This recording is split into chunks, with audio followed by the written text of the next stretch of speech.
विशालकाय राष्ट्र है और संपूर्ण सृष्टि में यह अपनी एक अलग छवि रखता है। आज वर्तमान भारत की यदि हम स्थिति देखते हैं तो वर्तमान भारत अखंड भारत होने का स्वप्न लेकर चलता है, किंतु वास्तविकता इससे कुछ भिन्न है। जब तक किसी राष्ट्र का प्रत्येक नागरिक उसकी अखंडता और एकता के लिए समर्पित नहीं होता, तब तक उस राष्ट्र की एकता किसी भी प्रकार से संभव नहीं है।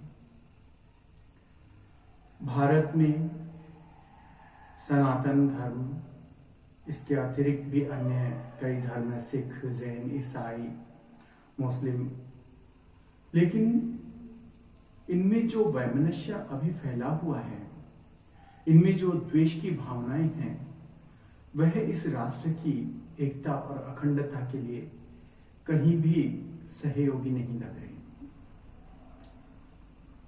प्रत्येक जाति, प्रत्येक समाज और प्रत्येक पंथ अपनी एक अलग छवि बनाने में लगा हुआ है, अपना एक अलग अस्तित्व बनाने में लगा हुआ है, जिसकी अभी कोई आवश्यकता नहीं है। आवश्यकता है राष्ट्रीय एकता की, राष्ट्रीय अखंडता की, और आज हम उस राष्ट्रीय एकता और अखंडता के लिए कटिबद्ध हों तो हमारा राष्ट्र प्रगति के पथ पर अग्रसर हो पाएगा। कुछ लोग ऐसा भी समझते हैं कि जाति, धर्म या समाज का उत्थान करने से राष्ट्र का उत्थान हो जाएगा। नहीं, आपने विशाल सोच को संकीर्ण सोच में बदलने का कार्य प्रारंभ कर दिया। हम विशाल से संकीर्ण होने की ओर जा रहे हैं। हमारा जो आपसी द्वेष है उसका कोई अस्तित्व ही नहीं है।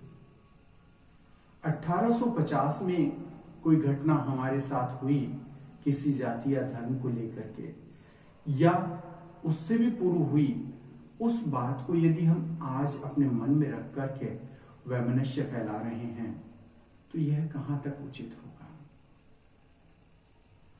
बहुत से जाति संप्रदाय अपने आप को सिंह कहते हैं कि हम इस देश के शेर हैं।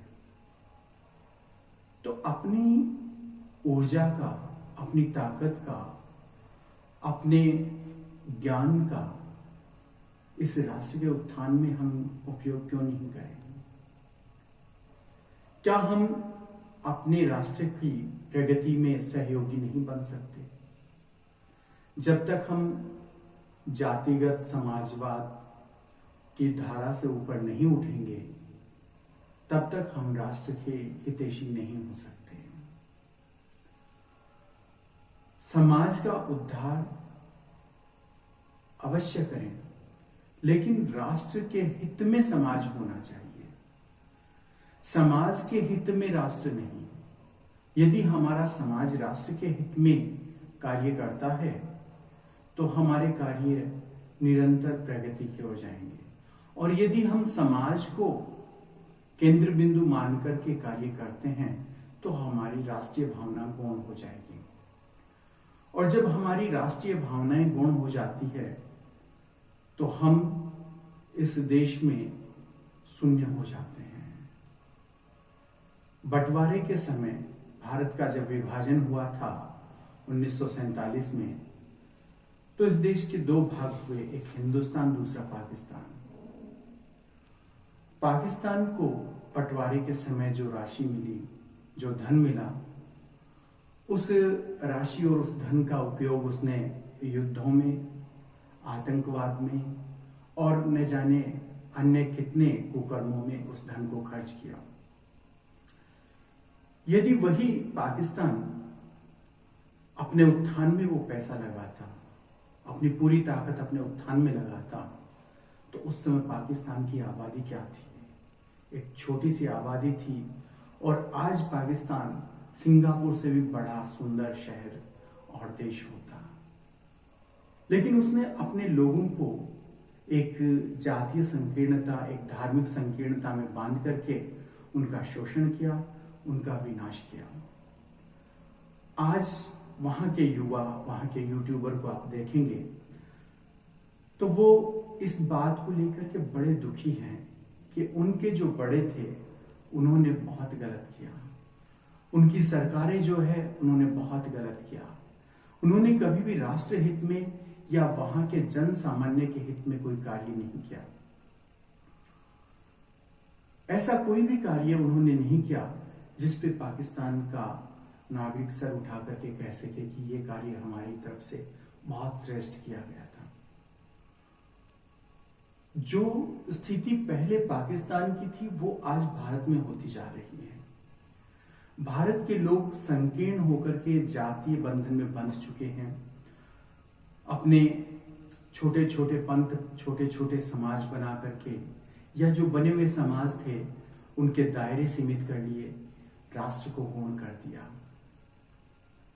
अपनी पूरी ताकत उन्होंने अपने समाज के उत्थान में भी नहीं लगाई, उन्होंने जातिवाद को, समाजवाद को प्रबल करने के लिए लगाई, जिससे राष्ट्र का उत्थान नहीं हुआ। राष्ट्र में जातिवाद प्रबल हो गया और इसमें पूर्ण सहयोग हमारी जितने भी राज्य सरकारें हैं, केंद्र सरकार है, उनका भी रहा है। जातिगत प्रमाण पत्र व्यक्ति घर से नहीं बनाता, उसको सरकार के द्वारा दिया जाता है, उसको राज्य सरकार के द्वारा दिया जाता है, केंद्र सरकार के द्वारा दिया जाता है, और यह उनके जीवन में एक ठप्पा है। अगर इस देश का नागरिक जाति व्यवस्था से ऊपर उठना भी चाहता है तो उन्हें किसी न किसी प्रकार का लालच दे करके जातिगत समाज में या जातिगत विचारधारा में बांधे रखने के लिए यह बहुत अच्छा लालच दिया जाता है। एक व्यक्ति अपनी पूरी एनर्जी को, एक समाज का व्यक्ति अपनी पूरी ऊर्जा को दूसरे समाज से घृणा में लगाता है। वही पाकिस्तान की स्थिति हो रही है कि जितनी धन संपदा उनके पास थी उन्होंने आतंकवाद में, भ्रष्टाचार में और युद्धों में खर्च की। वैसे ही हमारे छोटे छोटे जो समाज बने हैं वो अपनी ऊर्जा को घृणा में परिवर्तित कर चुके हैं।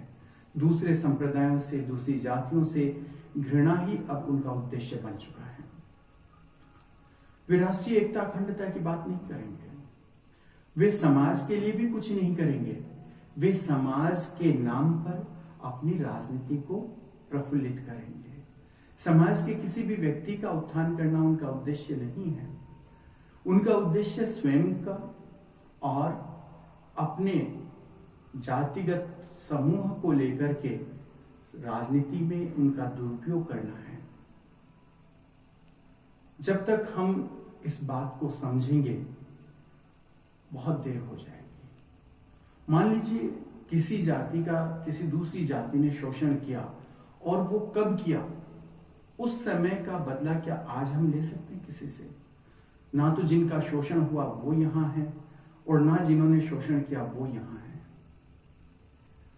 आज अगर किसी को अपना प्रतिशोध लेना है तो सबसे ज्यादा महिलाओं को लेना चाहिए, क्योंकि वो किसी भी संप्रदाय की, किसी भी जाति की रही है। हर जाति ने उनको जिंदा जलाया है, उनको सती के नाम पे, उनको धन के नाम पे, उनको दहेज के नाम पे प्रताड़ित किया है। तो क्या महिलाओं ने पुरुषों से विवाह करना बंद कर दिया? ऐसा कभी नहीं होता। हमारी सोच, हमारी विचारधाराएं जब तक समाज हित में, राष्ट्र हित में नहीं होगी, तब तक हम कूपमंडू बने रहेंगे। ना हम बाहर की दुनिया देख सकेंगे और ना हम अपना विकास कर सकेंगे। मनुष्य का शरीर बना हुआ है, उसमें 5 अंगुलियां 5 आकार की हैं। ये पांचों का अलग अलग कार्य है, इनकी आवश्यकताएं अलग अलग है। वैसे ही हर प्रकार के व्यक्ति की इस राष्ट्र को आवश्यकता है। आप ये मत समझिए कि हम इस जाति या धर्म के लोगों से इस राष्ट्र को मुक्त करवा देंगे। आप ये सोचिए कि इस जाति और इस जाति और समाज के व्यक्ति इस राष्ट्र में किस प्रकार से प्रसन्न रह सकते हैं। हमारा उद्देश्य यह होना चाहिए। जब हम लोगों की प्रसन्नता के बारे में सोचेंगे, जब हम लोगों के बारे में सोचेंगे, दूसरे समाज के बारे में सोचेंगे, तो लोग हमारे बारे में सोचेंगे और इसी से राष्ट्रीय एकता का हम कार्य कर सकते हैं। जो लोग अखंड भारत का स्वप्न देख रहे हैं, उनके परिवार खंड खंड हो चुके हैं, उनके परिवार संयुक्त नहीं है, भाई भाई के न्यायालय में अभियोग चल रहे हैं, 2-2 इंच जमीन के लिए, 5-5 इंच जमीन के लिए, एक खेत के लिए, एक कमरे के लिए हम न्यायालय में अपनों के विरुद्ध खड़े हैं। हम अखंड राष्ट्र की बात करते हैं। पहले तो जो सगे भाई हैं उनके अभियोग तो बंद करवाइए, उनको तो समझाइए। हर घर में कौरव और पांडव बने हुए हैं, हर घर में महाभारत के लिए लोग अस्त्र शस्त्र लेकर के तैयार बैठे हैं और बात हम करते हैं अखंड भारत की। क्या ऐसे में हम अखंड भारत का निर्माण कर पाएंगे? जरा सोचिए, अगर इतना करने से अखंड भारत का निर्माण होता तो फिर आवश्यकता ही नहीं थी बाकी चीजों की। तो केवल स्वप्न देखने से नहीं होता, स्वप्न के लिए समर्पित होना पड़ता है। और जो लोग आपको अखंड भारत का स्वप्न दिखाते हैं, उनसे पहला प्रश्न ये कीजिए कि हमारे परिवार खंड खंड हैं, उनको आप संयुक्त परिवार करिए। अरे जो आपके परिवारों को संयुक्त नहीं कर सके, वो इस राष्ट्र को अखंड कैसे करेंगे? इसलिए भ्रम में मत जाइए। किसी भी जाति धर्म के लोगों को देख लीजिए, उनके परस्पर सगे भाइयों के न्यायालय में केस चल रहे हैं। जब वो अपने आपसी मतभेद को नहीं मिटा पाए, आपसी द्वेष को नहीं मिटा पाए, आपसी रंजिश को नहीं मिटा पाए, तो वो समाज का उत्थान क्या करेंगे? वो राष्ट्र का उत्थान कैसे करेंगे? एक पोल कल्पित है, सब राजनीतिक षड्यंत्र हैं, इनसे बचना बहुत आवश्यक है। यदि हम आज भी नहीं बचे तो आने वाले समय में हमारे बच्चे लोगों से प्रश्न पूछेंगे कि क्या हमारे दादा ने उस समय सही किया था, क्या हमारे परदादा ने सही किया था? नहीं। इतनी घृणा भी मत फैलाइए समाज में कि आने वाली पीढ़ियां एक दूसरे के पास बैठ भी नहीं सके। आज समाज में जातिवाद का जो जहर आपने फैलाया है, उसके लिए हाथ जोड़कर प्रार्थना है, इसे बंद कर दीजिए। अब इसकी कोई आवश्यकता नहीं है। राष्ट्र को प्रगति की ओर लेकर के जाइए। ना मंदिर से इस राष्ट्र का उत्थान होना है, ना मस्जिद से उत्थान होना है, ना गुरुद्वारे से, ना चर्च से।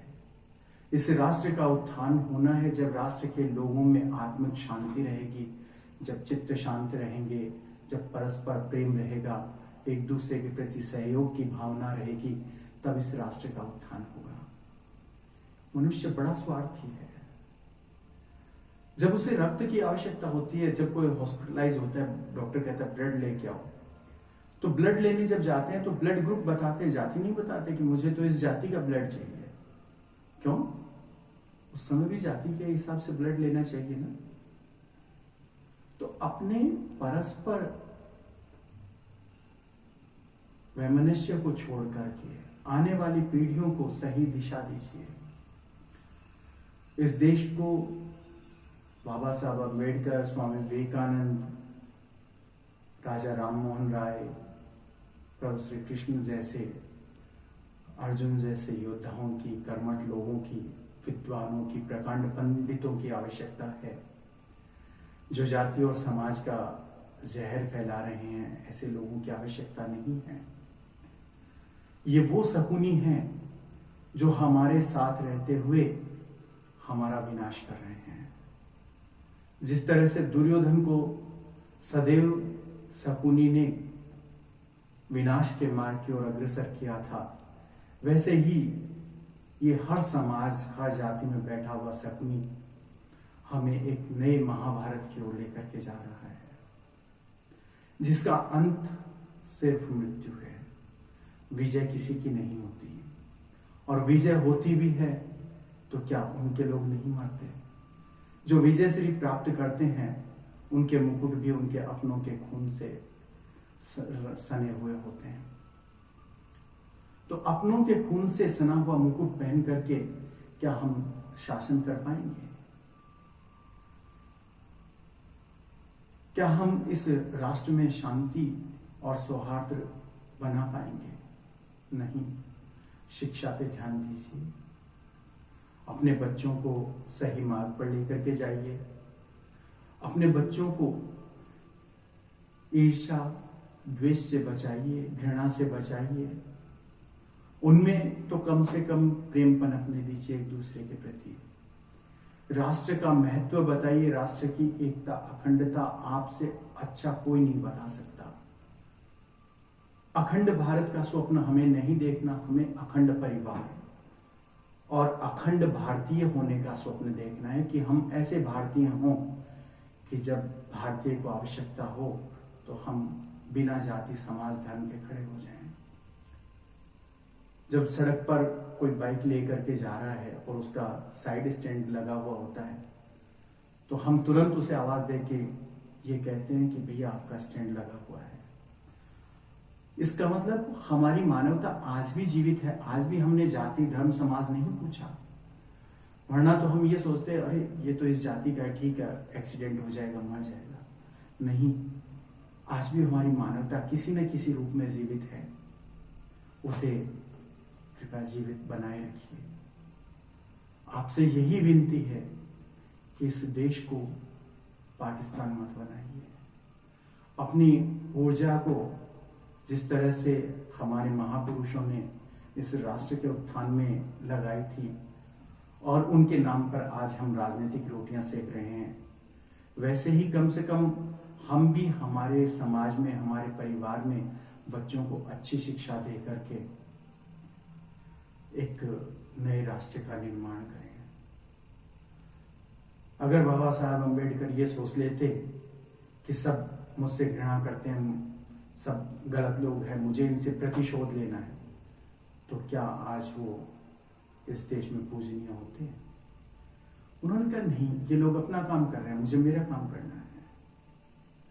ईसा मसीह अगर ये सोच लेते कि मैं जिस मार्ग पर जा रहा हूं उस मार्ग पर तो बहुत कठिनाई है और मेरे तो कीलें गाड़ दी जाएगी, मुझे तो कांटों का ताज पहनाया जाएगा, तो ईसा मसीह कभी नहीं बनते और आज हम उनको नहीं पूछते।